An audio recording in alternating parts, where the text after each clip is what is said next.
तर ही कॅट बघून हैराण झाला असेल तुम्ही. सेम क्वालिटी मध्ये जर का पिल्ल पाहिजे असेल तर ही पिल्ल अवेलेबल आहेत. ही त्यांची मदर आहे. हे बघा, हे सेम कलर मध्ये आहे. हिच्या ग्रे आणि व्हाईट कलर कॉम्बिनेशन आहे. हे पण ग्रे व्हाईट कॉम्बिनेशन मध्ये आहे. हे रशियन ब्ल्यू कलर आहे. हा जास्त ग्रे आहे आणि हा थोडा लाईट ग्रे कलर मध्ये आहे. त्यात 2 मेल आणि 2 फिमेल अवश्य घरामध्ये राहतात आणि कमी मेंटेनन्स मध्ये, कमी जागेमध्ये एकदम पुरेशीर आहे आणि एंटरटेनमेंट खूप चांगलं करतात. तर हे तुम्ही एक फॅमिली न्यू फॅमिली मेंबर म्हणून ऍड करू शकता. हे बघा पिल्लाची क्वालिटी कशी आहे. फेस पण बघा कसं आहे.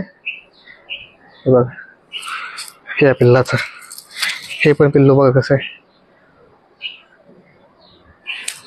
आणि हा रशियन ब्ल्यू कलर. ठीक आहे.